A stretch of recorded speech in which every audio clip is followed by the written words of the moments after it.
Well, welcome back, everybody. I'm so glad to have you with me. I have Tiffanee Cook with me, and I'm super excited for this conversation. Wow, what an amazing young lady. Tiffanee, welcome to the show. Hey, Lisa, thank you. Oh, it's just so exciting. We connected through our mutual love of PH360 and epigenetics. Tiffanee is also an epigenetics coach and fan, and we have a few mutual friends.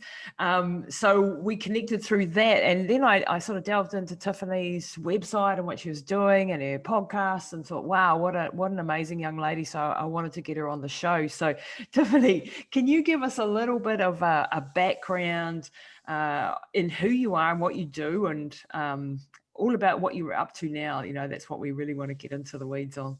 Yeah, awesome. Oh, well, thanks for the intro.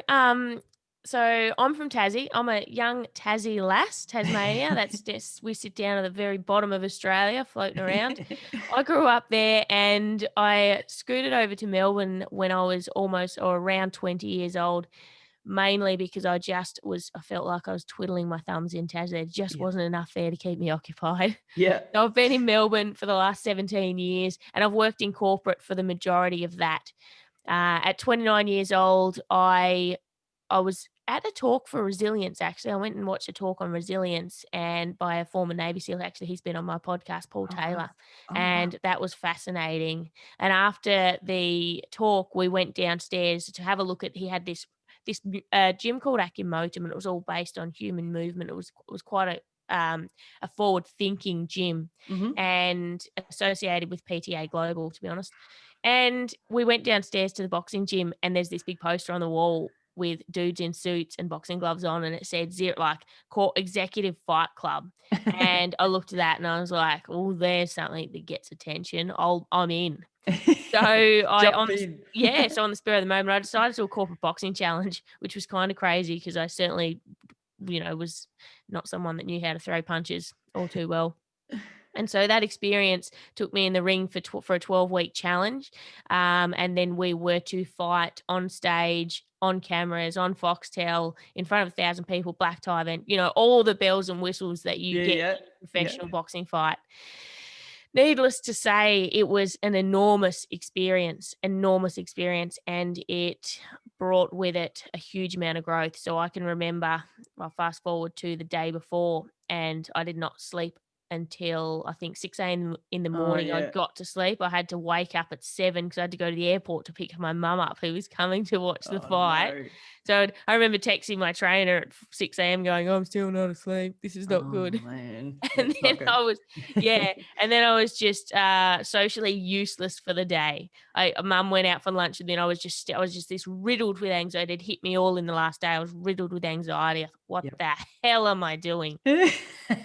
We get to the fight night and I'm sitting there and I'm watching my best friend. She was the first fight of the night and I watched her and she won, of course, and that was amazing. And I was like, yes, right, we're on the winning team. This is happening. And then they handed her the microphone. I remember this second bout of panic hitting me because I thought, well, I don't want to win because I can't speak. I got nothing to. What am I going to do? Now I'm about to get in the ring to win a fight that I don't want to win because I don't want to speak to people. But long story short, I won that fight and you could not get the microphone out of my hand. And, after saying before the fight, I will never, ever, ever, ever do something like this again because whatever's on the other side could not be worth what I've been through the last 24 hours. That dissipated, and the feeling on the other side of that, the feeling having done it anyway, was 10 times stronger. It was amazing. So, isn't it? That's so cool. Yeah. So continued on, fought in the amateurs, had a great experience, ended up over the next couple of years becoming a boxing coach, getting into health and fitness, and the evolution just keeps rolling on. I won't talk about it or too long. It's 4 o'clock here and we'll have to wrap it up. And you've got a couple of titles and some amateur titles and you've Victoria titles, I think. And so you right into the boxing from then on and then dived into this world of fitness and coaching and all of this. So have you left the corporate job? I have left the corporate job. I left the corporate job it was funny. It was actually funny while I was doing the qualifications for fitness, because in that first fight, we held a fundraiser because we were going to save the first Australian Save the Children trek. So held a fundraiser, and Personal Training Academy donated a certificate of fitness to be auctioned off. Oh, wow. And on the day, no one bidded for it, so I purchased it for $500, which was super cheap. Sweet. Yeah, super cheap. So I ended up doing my qualifications, and as I was finishing them, and it took me for because I never planned to use them, it was out of interest. And as I was finishing, it was a couple of years later, I finally was like, "Oh, I should finish this course." One of my good friends and a friend that I network with said, "Oh, when do you finish that course?" And I said, "Oh, Sunday, thank God." And Yep. he goes, "All right, well, as of next week, I'm training with you. You just tell me how much and how often." I was like, Oh my gosh. I'm oh actually dear. going to be a trainer. Yeah. And I was like, oh, okay. And then a couple of friends did that. And then next minute, within 6 months, I was like, something has to give. I have to start saying no. But I just felt like I looked around and went, there's people that choose this career path that want to be where I am and grow this quickly. And I just feel like I have to give this a go.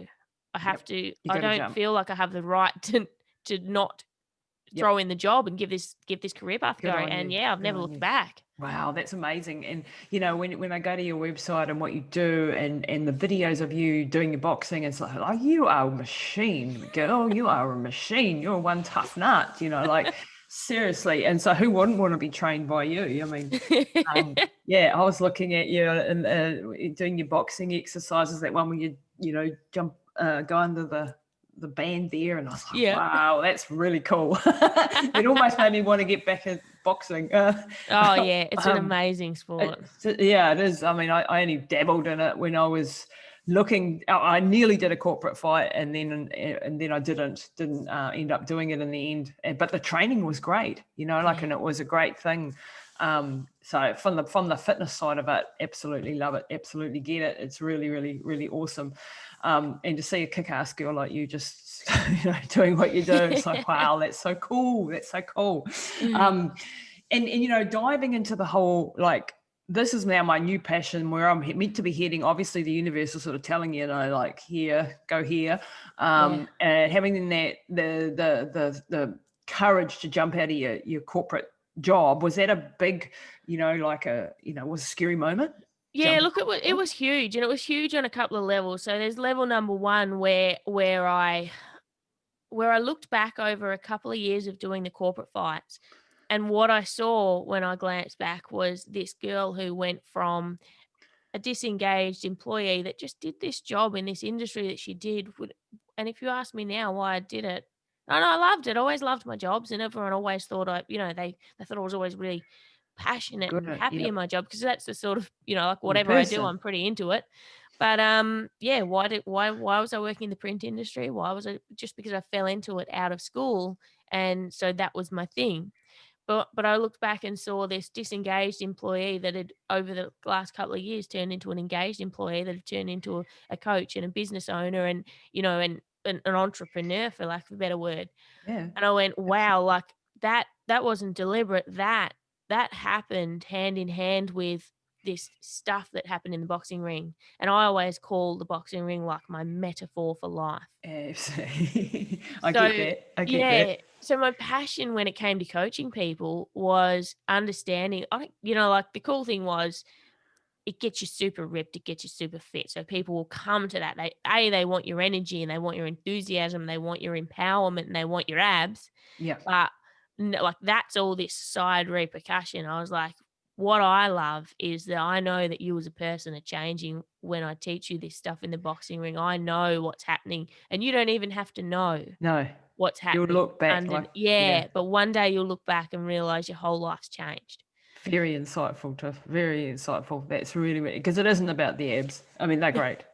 Yeah, and Don't what it get me was wrong. funny, I did online coaching. I launched online coaching maybe 3 years ago, and super successful. I launched it, and within the first 2 months, I'd sold $10,000 worth, and I was like, "Wow, like, I don't have a huge following to be selling, like, this is really Yeah. successful," but it fell away really quickly because I found so many people coming to me, and I guess I wasn't equipped with my messaging and getting it out there Yeah, and it's not how to cope easy. with things, but yeah, people came to me wanting abs and counting macros and I was like, we're not counting calories, we're not counting that's not my jam, I don't care, like, yeah, you'll have abs at the end of this, but we're not doing it by measuring stuff and counting things. And, you know, it Yep. was, yeah. So my passion for that side of things really dissipated. The one thing I did love about the online coaching was people would just open up and bare their soul in a way that you don't get when they walk And in person in the boxing environment. yeah, because You know, you get they're right to the protected. crux of Yep. why Yep. am I here? You know, like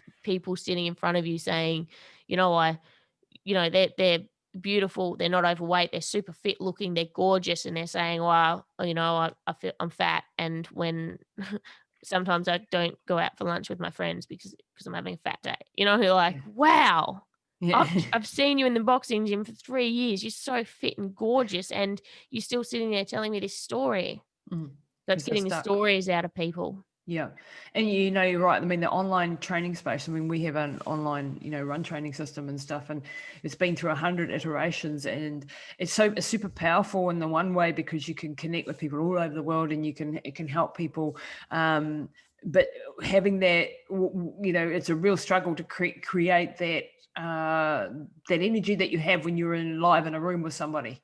And so there's this problem between you're only one person and you want to reach a lot of people, you want to help have a massive impact, and then you're struggling with the systems that are available today and the way, and then you're having to learn a whole new language and technology and, oh my god, what, all these blah blah blah things that you have to know when you're doing in this space. And we're sort of persevered because we're freaking stubborn.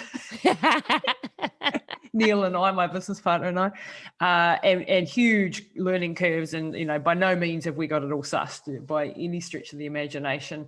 And now we do both, we do the combination of things. And because you need to have the one-on-one because, and because you have a high touch, and you hone your skills when you're working one-on-one with Mm, people. mm, And when you're in the online space, then you can reach a broader audience. It's more affordable for people. So yeah, you want a bit of both, because when yeah, it's high touch, it costs more. It's just the way it is. And so having that combination of things is really powerful too. I wanted to dive now a little bit into, we got talking before we started the recording, a little bit about your some challenges that you had as a young person, and how that sort of came out in the ring. Are you happy to share about that a little bit, Tiffanee? yeah, absolutely, absolutely. So, and I spoke of this just recently, shared it for the first time on my podcast, Roll just with the last week. punches, by the way, people. We'll put the Roll with the links. punches. Roll with the punches is their podcast, so we'll put the show Thank you. notes. Yeah, so I guess I found myself at 29. I was inside the boxing ring, and I had some really strong traits, and I had some a really strong idea around who I was as a person and my identity. And like I mentioned to you before, I had all these strengths, and at points inside that the boxing ring is the only place where I feel that even for myself I am unmasked. It's Yep. the one place where I can trust who I am, because we build this identity, and I think sometimes that identity is so strong that even but so I can be We the believe our own master. shit. Yeah, I can be the master of having stories and reasons that I believe. Mm-hmm.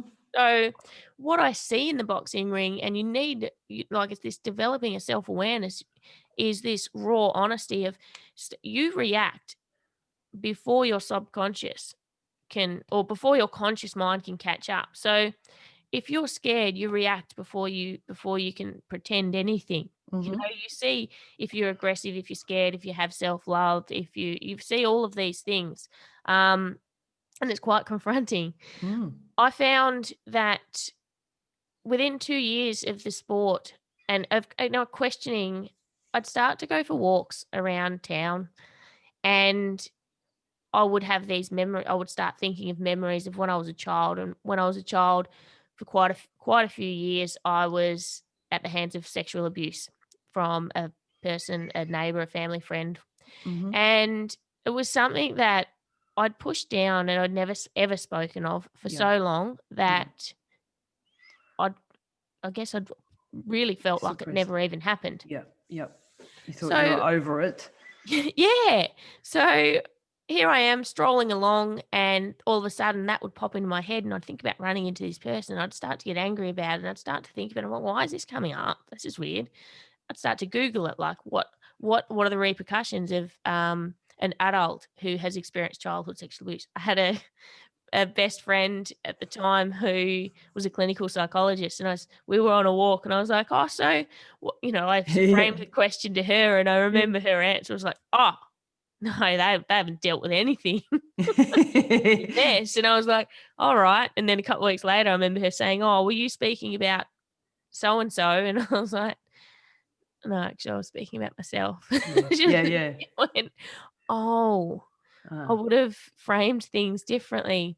But yeah, basically, I questioned, why am I in this boxing ring? What something is drawing me in on a Yep. level, because I'm not someone that keeps coming back. I find the next shiny object pretty quickly. Yeah. I said to you before, like So activated. when I was at school, I was not, I was smoking when I was 14, like smoking cigarettes. I wasn't turning up to do fitness and things, but when it came to, sprinting, I'd come first in the 100, 200, 400 meters and anything jumping. And I loved it because I was good at it. But Yeah. boxing, I never felt I was good at it. It was something that it was a skill I didn't have, that I had to work hard for. And I had to work hard and consistently under self-doubt and fear and all of those, hard to Yeah. cope with confronting emotions. And I was doing it. So I started writing, what's going on here? And these emotional breakdowns were coming up, and it really just started peeling back that hard shell and making me Amazing.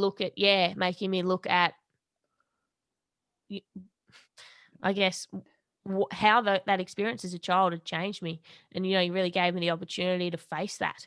Wow, that's amazing. And so the because you were digging so deep in some really confronting stuff in the ring, it's sort of opening up your personality. Because like you say, you can't run anywhere when you're in the ring, or you're boxing and you're training and you're pushing your limits and you're feeling fear and you're feeling anxiety and you're outside of your comfort zone pretty much the whole freaking time. Yeah. And that makes you start to think, well, who the hell am I, and what am I doing, and where have I come from, and what am I mean, for me, and I use ultramarathoning as my metaphor for everything for obvious reasons, same as you with the boxing ring.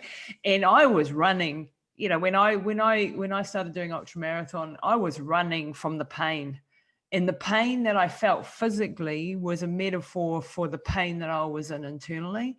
And so for me, that's the masochistic side of really pushing my body to the absolute limit in the early days was about lessening the pain that I was experiencing in my soul and my heart and my mind, and the talk, the incessant negativity that was in my mind. I found when I pushed my body and was in pain and suffering and pushing to the limits and achieving things as well, that changed the conversations that I was having with myself, and it opened up avenues for me to let that pain out and to start to work through it and start to heal from it. And then, of course, you're surrounded by amazing, incredible people in the sport, and you're doing incredible things. And then people are starting to say, hey, that's pretty amazing what you're doing. And slowly over time, you start to rebuild what's broken inside. And people don't see this on the outside, they don't see the broken heart that's on the inside. And when I was young, I had no self-esteem, no confidence. I'd never be doing this sort of stuff, like, for God's sake. I was like a timid, very broken person. I hadn't experienced sexual abuse like you, thank God, in my childhood, but I had been in abusive relationships and been through that experience, and had some other stuff in my youth, again through sport, and being pushed too hard too early in my sport and things. So I was dealing with a whole lot of crap, in other words, and this was my outlet. And as time went on, running rebuilt who I was and what I thought I could achieve. And when I started to open those doors, just like you've been through in the last few years, it's like, holy shoot, I can do a heck of a lot of things that I didn't think I could possibly do. And if I can do that, maybe I can do this. And your horizon starts to open up as to who and what you are and what you're capable of. And in that time, your things are changing as to how you're dealing with stuff, because that's the other great thing with sport and training and discipline and perseverance, is you start to develop a toolbox of ways of thinking, of skills, of ways of managing your emotions, and you learn all these tricks. And then when you dive into the whole world of like epigenetics and you start to understand your own genes, that's even next level stuff. Yeah. You start to realize, hey, I'm this chemical bomb, if you like, and I've got to, like in my case, I've got to move and I've got to do my breathing and calm myself down, and I know when to turn myself on and when to push and when to pull back. And I'm 52, so I'm starting to slowly work stuff out, not touch wood, I can still have breakdowns quite regularly, don't get me wrong, Paul. But you know what I mean? And you start to feel as if like, this is sort of making sense. And then, as you get older, life throws even more shit at you. So you got stuff to look forward to. Yay, I can't wait. I can't wait. But, you've got at least some coping mechanisms or some ways of dealing with it. So what started to come out? So how did like the sexual abuse as a child? I mean, a lot of people have been through this, and it's so cool that you're willing to share it, because it is about how is it affecting you today as an adult? What happened to you back then? Because that stuff that programs your subconscious, and you don't even know it. Oh, big time. Taking it back into the boxing ring, what I saw in there, and it was a real strength in the boxing ring. So what I saw in there was this inability to connect with emotions in the moment. So I was a very technical boxer. I was inside, and I definitely wasn't talented. In fact, in that first fight, I think myself and everyone around me was like, oh shit, what are we going to do with this chick? How are we going to fix this in 12 weeks? But we only sparred once or twice before the fight. And and the time that we jumped in and sparred, the trainer came over and he said, is that the first time you've sparred? And I said, yeah. He goes, wow, you did really well. So you can't tell what you're going to be like in any situation. No. And so I did really well. But what made me do really well was this inability to connect and deal with emotions. So I had built this coping mechanism that, I guess, it was accommodate what's happening. Emotions will come fucking 3 days later. Yeah. And that was a real strength. Compartmentalizing. And that can be a real strength, compartmentalizing, being able to not be emotional in the moment. Yeah. And in most of my early fights, I would walk back to the ring at the end and be like, what happened? I had, really my awareness in there was I was just on full fight or flight go. I couldn't feel the punches. Winning and losing felt the same. My defenses weren't great, but I was strong and I was resilient, and I would just walk in and I would go, and I knew I was there for a job and I'd do it.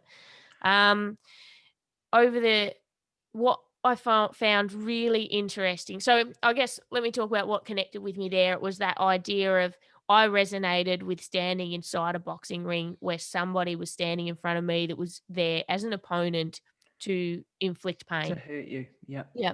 I resonated that there was all of this support on the outside, but none that could step inside and help me. Wow. Yeah, I resonated with the fact, though, in this ring they could see. I got a chance to show them It wasn't that hidden. this is happening to me, and I'm coming out on top, and I can handle this. Wow. With all this stuff, and it took a lot of looking at that and writing it out and seeing how it felt to say and think like that to know whether it connected. Very intuitive. Yeah. Very, very so, good. in 2015, I left work and became a coach. So I stopped competing for a little bit just to adjust, and 3 years passed before I hopped back in the boxing ring. When I did, and that was only last year in 2019 or 2018, sorry.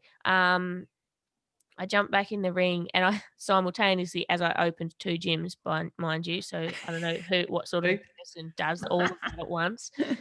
That I'm that person, whoever it is. Yeah, nuffer. Yep. Yeah.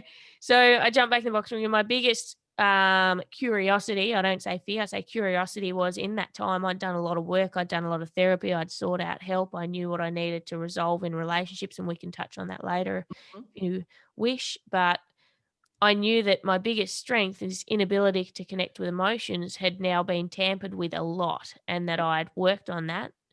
And I thought, and to be honest, in working on it, it had crossed my mind. If I touch this area of myself, I'm changing who I am as a boxer.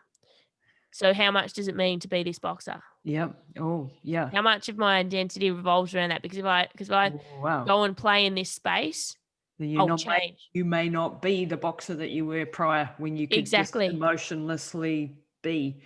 Exactly. Yep, can resonate with that one.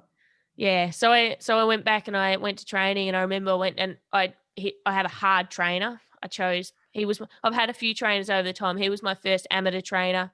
Really loved his style of training, but think $1 million baby. He was Yeah. brutal. He was a Brutal. hard man. He did not come without the work. Yep. So I went down and trained with him, and at this gym down in Dandenong, a lot of mostly male boxers there. Quite an intimidating space, really. Yep. Yep. And I hadn't sparred or done anything for a couple of years, aside from the odd throw the gloves on and hit the bag occasionally. Yeah. And I remember jumping in the ring with one of his fighters, and he was a southpaw, and he is a heavy hit. Like he without even trying, he lands these punches that are like a freight train hitting you, Oh. like a really strong lad. And I hopped in the ring, and I wore an uppercut that I thought broke my nose. Oof. So I've never had a broken nose. Good. Pretty nose. So must be doing all right. I know. I always thought I've got quite a for the listeners. I've got quite a sharp, pointy, straight nose. That I mean, you just wouldn't think that a boxer could Yeah, have keep a this nice nose, especially with the amount of punches I wear. Anyway, he hit me with an uppercut, and I thought, oh, for sure that's broken. I was in and I felt anxious, and it was the first time. 3 minutes felt like 3 years in there, Yeah. and Yeah. I remember being hyper aware that I felt naked. I knew that you can all see my emotion. Yep. I'm feeling it, and I don't want to be here. And I Yep. feel like for the first time, I don't even want to finish this round. Yep. I felt so exposed. Wow. And and it told me, all I needed to know was, yep, you've things have changed. But that in itself was beautiful. I went back to boxing, not for boxing's sake. And I box not for boxing's sake for the sport, but for getting a handle on who I am and Yep. seeing that evolution. It's like like I said, it's like this It's your little, measuring stick, sort it's of my your yeah, evolution. Yeah. yeah, So absolutely. you're competing now, or you've like just stepped back from the competitive side so that you can focus on all this sort of stuff?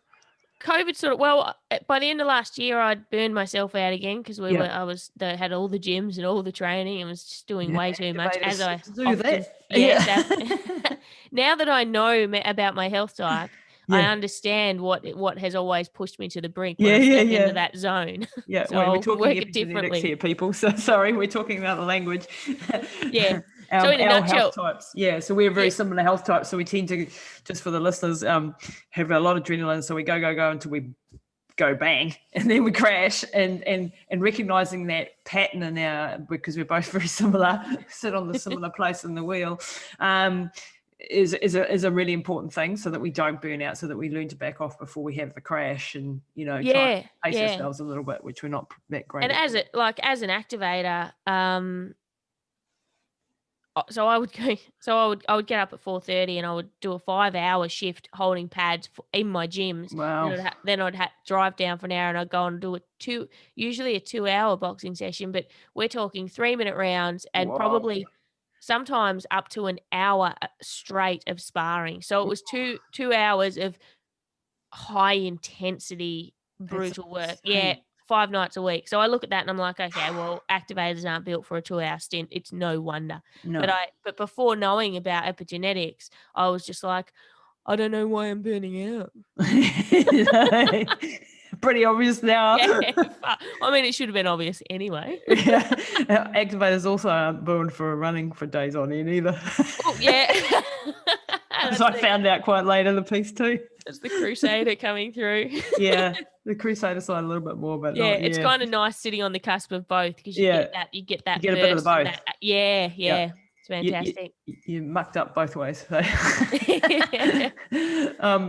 But did you? So, like, did it change? Because like doing this emotional work, and I'll share. And I've never said this before, but I often get asked, why are you not doing ultra marathons now? And one of the reasons was obvious. My mum got sick and my whole life focus changed. And then, life's come at me at a full throttle and I haven't been able to do I can't dedicate 20 hours a week to my sport anymore. It's just impossible. But on the other side of that equation is that I've now spent so long studying the body and human physiology and, epigenetics and all the rest of the stuff that I actually don't want to do that to myself anymore because I want longevity and I want health. And I am 52 and I did it for 25 years and my body isn't the same. And I've taken some health hits from it. I also am in a place in my life where I feel like in the early, a long time in my career, I felt like I had to prove something to somebody. And I was doing it to be something, prove something, that I was tough, that I was strong, that I was able, because I'd always been told I was useless and weak and you can't do this. So that was my reaction to try to prove that. I now no longer have that desire, and therefore the hunger is gone, if that makes sense. Yeah. So I no longer have that absolute desire to go through whatever it takes to get to the finish line, and you need that in that sport if you want to reach the top. And that played with my identity for a long time. Like, then who am I if I'm not that tough, ultra marathon running girl? And now I'm like, nah, actually, I've got different things to do on this earth. And that was a great time. I've taken these great experiences that I can now share, and it's okay to be being a badass in other ways. And that's okay. And I think a lot of athletes have this real difficult time when they shift from their active career into something else and feeling like you are nobody now. And that is not true. You now have a huge amount of things. You're not starting from scratch. You're starting from a place of wisdom, and you've got these experiences that now you can move forward and just pushing repeat. And I've seen some of this in a few other athletes, really top level athletes who I've had conversations with, and they've said to me, privately, I don't want to be doing this anymore, but I don't know who I am if I'm not doing this. And that's not a good place to be. It's time to do something different. We've got a short life. We want to do we can move on without feeling like we're losing ourselves, and just embracing that as a change and a transition. Does that make sense? Yeah, I love that you asked this question because in my early podcast, I tried a couple of times, attempted broaching this question, but I felt like it hadn't quite landed where I wanted it to with the people. And I yeah, so my question, and because boxing is one, because of my experience, when I see boxers, when I walk into a boxing ring and somebody walks into the boxing club, especially a female, through the first fight, we got to know everybody. So you know everyone that you're training with. And I remember saying, I hadn't said this before, I remember saying in the early days to like my parents, I'm the only one there without a story. Like, oh, people have got marriage breakdowns, or they're on drugs, or they've got this, or they've got that. Everyone's got this big story, and I'm just there. Like, this is me, little no self-awareness me going, I'm just there to have a great time because I'm awesome. Like, fucking hell, did I not know what was coming? Yeah, you did have a story. You just hadn't Yeah, realized everyone has a story. Everyone. Yeah, and and that's why I really connect with people in the boxing ring and people that walk into a boxing gym. That there's a deep story. You don't know whether they know it or not. And I asked that question a couple of times to various people in this space of, do you think that the reason, so we all have this drive for success, but what is the reason that's the Yeah. only thing that makes us succeed in one thing is this yearning desire for a resolution on some level. Yep. And we're either aware of it or we're not. But Yep. if we were totally fulfilled in all areas of our life, we wouldn't, especially when it comes to things like boxing or ultra marathons, where it's a tax on your body. Like Yeah. I have a friend. She's a really good friend of mine, and we both started our boxing journey. Courtney, I spoke of her in the first Hmm. with the first fight, and for a couple of years, her life really revolved around boxing. Again, someone with a story and a metaphor, and it was strong. But boxing meant so much. It was her identity at that time on such a level. But when you break it down, especially for boxing, especially for females, especially for Australia, like it's a sport where the decision is based on a couple of fat dudes sitting around the ring saying whether you won or lost. Yeah. It's an opinion-based, judging system, and it's often tampered with, like, it's whoever decides, like, "What are you scoring?" And, "Oh, well, I like this style of fight, so I'm gonna Yep. score it this way." So your self-worth and your identity and your win In and the loss hands of. ratio in the hands of other people. Mm, mm. And boxing's a sport, especially for a female, especially in Australia, where if you don't have a passion for it, nobody knows anything. If you walk Yeah. out and say some of the top boxers in Australia's names to 90% of the population, they'll go, "What? Who?" Yeah. Now you take someone in just doing amateurs, I know some of the top amateurs in this space, but if I say their name to most people, they'll go, No idea. Yeah. "Who's that?" "Oh, Yeah. no, You're I not don't know them." famous in the sense of famous. Yeah, Yeah. exactly. Yeah. So it's like, what are we fighting for? You're putting your body on the line, like, Same with re ultras. yeah, and this one fight, this one result, this means the world to you, but guess what? Like, yeah, we all want you to win. Your mates want you to win. Yeah, the accolades are all waiting for you, but at the end of the day, in 2 months' time, you're just the Yeah. same you. Yeah, don't believe the hype either. Yeah. And that's a really good point. Like sometimes, when you get even into podcasting or you're in the public eye and you get people telling you you're doing great and you're amazing and you're awesome, never believe that shit. Don't let that go to your head because this isn't real. And you want to take your cues from the people that you love and respect and that are close to you at all times. Never take your cues from people. And this is not to like, it's fantastic having people love what you do and things like that. And I'm not saying that, but what I'm saying is don't ever let that stuff get to your Yeah, head because because it what will you do is change not you. who you are, and No. if people are loving you for what you do, you stop doing it and they drop away. They drop away, and then Well, all of a sudden you think. So, in other words, just like in the boxing ring, where the dudes in the corner are judging you, and they have control over how you feel about yourself. If you lose, and you're nobody, and so if you don't finish that ultra marathon or you failed, not in my camp. That's not the way I yeah. operate. That's not the way I coach.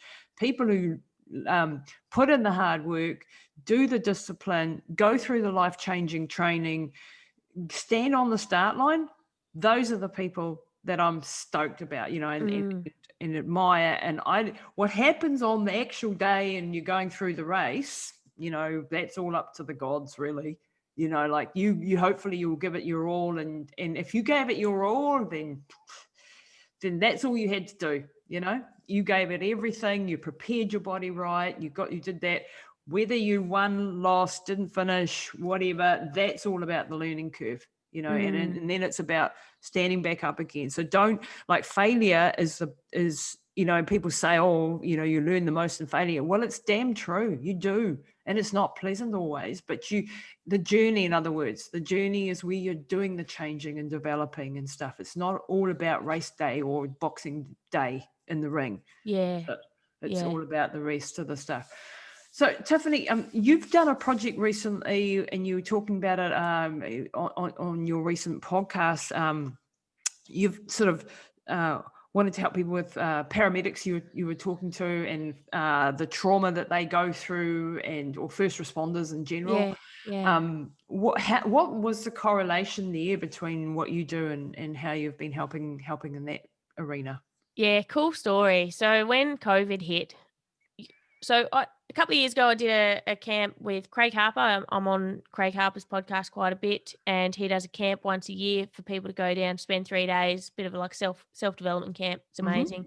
And I met one of the paramedics there 2 years ago, and from that, I'd done some boot camps and things a couple of years ago with them.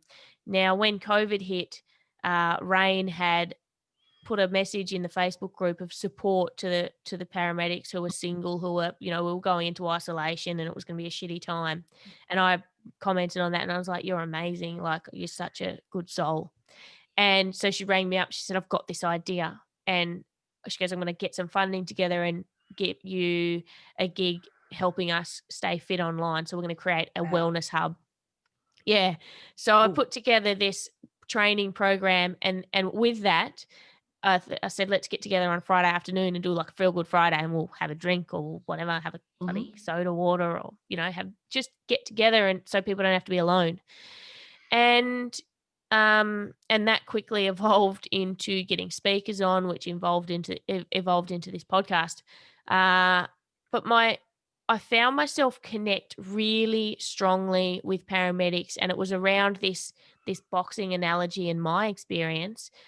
But what I connected with is I look at these people and they've chosen a career where they walk into trauma and into walking into that trauma in order to be a great paramedic or first responder or law enforcement officer or firefighter. You have to train yourself the ability to suppress emotions. So the first thing I saw was, oh, you guys are suppressing emotions. And I saw what that did to me, and I saw how that played out, and the negative repercussions that I had to deal On with. your health. Yeah. So I really had this connection and this curiosity around these people and why they do it, and what are their levels of self-awareness, and how is it playing out for them? Is it playing out for them? Is it the same thing, or am I on the wrong track? And, I'm still asking that question, and I'm, and different. Yeah, I've had so many conversations around it, and it's funny because I'm like, oh God, this Tasmanian chick sitting in front of a microphone with zero qualifications in this area, but a huge amount of curiosity. And I Never let that stop you, Tiffanee. Well, that's it. And I've sort of gone, well, I just from any of the research that I've done, I haven't come across anyone asking these questions. Like sometimes you find out great answers from a place of complete ignorance. And that's definitely where I come from in this space. Yeah. But you're opening up conversations, and you're letting, like our first responders, I come from as I was saying before, a family of firefighters. My dad, my brother, my husband, all firefighters. And, they are exposed to inordinate amounts of horrific situations. Let's just be honest. And the trauma that they go through and that they see has a very big impact, without getting into any details. Like my husband's lost a fair few friends over the last few years to suicide. And to say it's not job related and we don't know all the details and so on, but I can bloody well bet your bottom dollar a lot of it is what they've seen and what they've been through and the lack of support around them. And, especially I think for men, they're expected to be tough and, handle the channel and, and when you have to be able to function in these sorts of traumatic situations, which is super, super important. You also need to not suppress our emotions and to realize we're humans that have emotional responses to what we're seeing. And that needs to be dealt with some freaking how. And you don't have the answers. I don't have all the answers, but we need to shine a light on it. And say, definitely, hey, people in all of these really caring professions, doctors, nurses, first responders, all of these people, we want these people to be compassionate. We want them to have, a high level of humanity, and we need to support them in what they're doing and what they're facing and what they're seeing in the aftermath of that. I don't think I could cope with that day in, day out. It's pretty phenomenal, the job that they do. Oh, it's huge. It's huge on an emotional level. And then on top of that, I often look at it and I go, like, these guys they're working under those conditions, but then just the conditions of shift work, and which affects their diet, their exercise, their everything that creates a being that is resilient is getting sort of up the wops too. Yeah, it's getting poked and prodded in every direction, and then put into the such a high performance environment. I sat down with a friend of mine who has just recently joined the police force, and obviously he was getting into the academy, and I was like, "Oh, Yeah. God, do you want to?" Yeah, what are you doing? Yeah, but I said to him, "We don't want to have you on a podcast." He goes, "Oh, give me a few years in the force." I'm like, "No, right? Because this me sitting with you, having breakfast, asking you in your first year of becoming a police officer." Because he said, "Yeah, I've like I fit." You become hyper vigilant from day one. He goes, "Now when I walk into a restaurant, I check the exits, I check the things." Like Yeah. that doesn't happen without your body, Responding with a responding. stress response. Yeah, Yeah. exactly. Your amygdala is switched on. Yep. You're having these physiological responses. You're putting yourself into hyper awareness all the time. Yep. You can hear when you start responding to things, like you said, you hear a certain language or Yep. something in a background conversation, and you become aware of it. Like that's Yep. you switched on, switched on, switched Oh, on. I can see it in my husband, like if I put the smoothie blender on without telling him, his cortisol just up like that. Yeah, Bang. And he's like very sensitive to loud sounds. And yeah, in their job, they're exposed to the sirens and tones going off all the time. And so he's hyper responsive to those noises, the phone going. And every single time it sends his body into a fight or flight, and I'm trying to help him sort of, bring that down really quickly. But that's what they're programmed. 23 years of responding to tones. And in the middle of the night when you're in a deep sleep phase, and then, whenever the case may be, that stuff has an effect on your, you just constantly, and you think about it, like a bus will go past and let out its air brakes, yeah, and, immediately the, like, what's happening, am I in a, and it's just because they're good at their job, they're good at responding really quickly. yeah. That actually leaves them in a state of, for the next couple of hours, their body's got a whole lot of cortisol running around, and that puts up your blood sugar levels, and that causes insulin resistance, and that causes weight gain, and all of these knock-on effects. Yeah, yeah. Just as an And example. the conversation I always have is, there's no divide between your physical and your mental health. No. I'm a different person mentally when I'm underslept, undernourished, and your physical body creates the chemicals that give you mental balance and equanimity. Yep. And this is why I think, like, why I love epigenetics and the Yeah. programs that we both do, because we can help people look at their chemistry, at their hormones. It's because they all want to know about the food and the exercise, but actually understanding your hormones, your personality type, what part of your brain you use the most, how you respond in different situations, from a genetic perspective, really helps you understand how to get the best out of your body and not to play into your problem. So we both being very close to being very similar body types, we know we need movement. Like if you stick me at this desk for all day, I'm going to be one angry person by the time the 5 o'clock rolls around. I need regular movement breaks. I need little bits of food. I need throughout the day. I'm burning very high. I'm like, and I need then to shut down at night. I know all these things. So I'm constantly aware of those, and that helps me balance out. And I wouldn't say I've got the science down, because, geez, sometimes I still have big meltdowns, but I'm watching myself, even when I have a meltdown and I lose control, whether I'm crying or I'm angry or whatever the case may be, I'm watching myself and I'm observing my behavior, and I'm thinking, how did I do that? And why did I do that? And how do I bring myself back down? So already I'm bringing awareness to the problem, even when I haven't mastered it, if that makes sense. We're talking about conditioning, and you asked earlier, like, how some of this conditioning plays out from the abuses. And what I noticed over the last few years was this accommodating. Like, my first response to things is to accommodate. And so what I would find is I'd have conversation. I remember having a conversation. I can't remember what the conversation was. I remember being at work. I was a trainer, and the owner of the gym had said, "Oh, can we do blah, blah, blah, blah?" And almost before people finish speaking, I'm like, "Yes, yep, yeah, cool, cool. I just, I don't want conflict. I just want to be everything Yes. for you, whatever you Whatever need." you want me to be. Yep. And Yeah. then I'd find myself later on, I'd be like, Why did I wish I do didn't that? agree to that. And it took me a long time to realize that this is a conditioned response that you accommodate the other person, and it doesn't matter what you think or feel because you don't think or feel right now. You just accommodate and deal with it later. And so what I've learned to do, which is hard for an activator because we like to react and respond. Yes. Yes. But what I've learned to do is listen, try and think and feel in the moment, and then say, "Can you give me a day or so before I commit to that?"